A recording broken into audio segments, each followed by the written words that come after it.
드래곤볼 1화부터 손오공과 함께 등장한 인물로 초창기 3잠법사 포지션이면서 동시에 노골적인 캐릭터였다.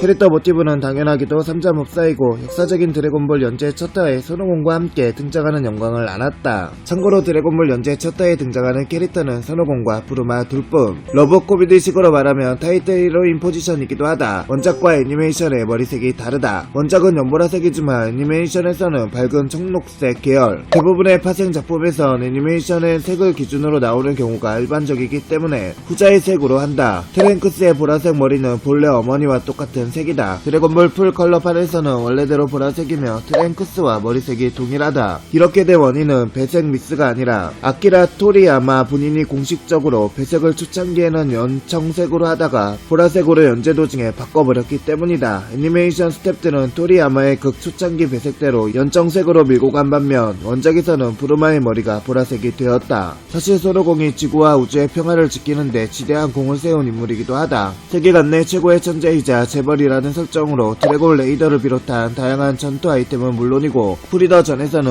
우주선 2대를 개조하기도 했다. 또한 인조인간 전에서는 인조인간과 닥터 게로에 대한 정보를 제공하거나 폭탄을 제거하는 등 온갖 지원을 해줬다. 손오공이 아무리 날고기여도 부르마가 없었다면 드래곤볼을 모으는 것조차 쉽지 않았을 것이니 여러모로 손오공의 핵심 후원자였던 셈이다. 적정 헤어스타일을 가장 다양하게 보여준 캐릭터다. 트랭크스 출산 후 담배를 피우는 장면이 보인다. 미래의 부르마는 지옥같은 미래로 인한 스트레스 탓인지 아예 거의 모든 장면에서 입에 담배를 물고 있다. 토리야마식 드립인지 작종 수시로 노출을 보인다. 첫 에피소드 때도 무천도사에게 팬티를 보이는 것 정도는 기본에 목욕을 위해 벗은 몸을 손오공 등에게 아무렇지 않게 보인다. 레드 리본군 편에서는 보물을 위해서는 부끄러운 것도 감사하는 성격으로 수영을 해서 가렸는데 몸을 가볍게 하려고 반바지와 신발을 벗고 얇은 상의와 상가 팬티 차림으로 수영을 한 뒤 한동안 계속 그 복장으로 돌아다녔다. 이후 제트에서도 나메크성까지 가는데 나시티, 상가 팬티 바람에 맥주캔 들고 돌아다니는 걸 보면 애초에 동료들에게 맨몸을 보이는 걸 신경 안 쓰는 타입이다. 오죽하면 크레링이 그것 때문에 부르마에게 한 소리 할 정도. 재채기 시점을 기점으로 인격과 외모가 스위치를 넣는 듯 완전히 뒤집히는 기묘한 여인. 게다가 두 인격은 서로가 무엇을 했는지 알지 못한다. 부르마와는 다르게 어느 정도 노골적인 요소를 집어넣었으며 재채기로 인한 성격 변화로 입자적인 캐릭터성까지 노린 상당히 공들인 캐릭터였다. 그러나 드래곤볼이 천하제일 무술대회를 시작으로 본격적인 배틀물로 노사를 변경하자 공기와 결국 과학자로서 도움이 되는 부르마는 끝까지 살아남았지만 런치는 제트 이후 행방불명 처리되고 나중에는 작가의 기억에서도 사라지게 된다. 라데치 편 이후부터 원작자인 토리야마가 이 캐릭터의 존재를 까먹어서 일절 등장조차 없었다. 정확히는 라데치가 카카로트를 찾으러 다닐 즈음 초기 멤버들이 거북하우스에 대부분 모인 상태에서 부르마가 런치를 찾자 크리링이 천지만을 따라갔다고 대답을 한 걸 고려하면 이때까지는 일단 기억은 하고 있었던 것 같다. 하지만 이후 천지만 일행이 협력자로 등장할 때에도 함께 나타나지도 행적조차 일절 언급되지 않아 사실상 존재의 소멸 처리가 된 셈이다. 그나마 드래곤볼 Z 애니메이션에선 약간의 행적들이 중간중간 추가되었는데 이후 드래곤볼이 마인 부후편을 끝으로 전결된 뒤 토리야마 선생은 런치의 행방에 관한 2가지 언급을 했다. 아마 둘은 잘 되지 않았을까요? 우여곡절 때 농사 짓고 있던 천지만을 찾았지만 런치는 농사엔 취미가 없었고 천지만은 연애에 관심이 없어 이루어지지 못했다. 사실 의도적으로 하체된 캐릭터일 가능성이 높다.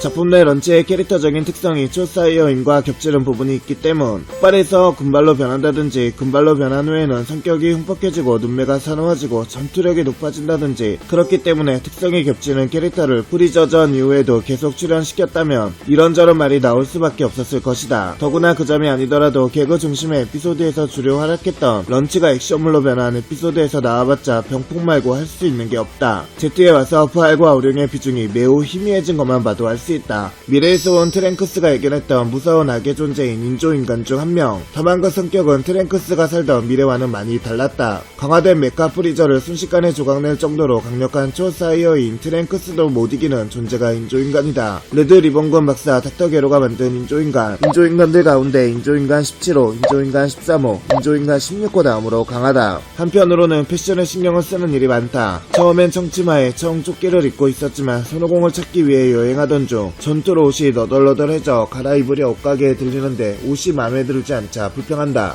스파로는 치치와 맞먹는 현실주의자다. 돈에 집착하는 면이 그의. 이 때문에 미스터 사탄과 승부 조작도 벌였는데 미스터 사탄의 세계 챔피언 타이틀을 지켜준 것이 나중에 원기옥을 모으는데 이용하게 된다. 다만 딸 마론을 낳은 후로는 쿨하고 고압적이었던 성격이 많이 누그러지고 남편 크리링에 대한 애정도 간간히 보일 정도로 부드러워졌다. 캐릭터 모델은 단발 보브 컷이 어울리는 미국의 여배우 조디 포스터. 정확히는 그가 분한 양들의 침묵인 클라리스 M 스탈링이 캐릭터의 모티브가 되었다.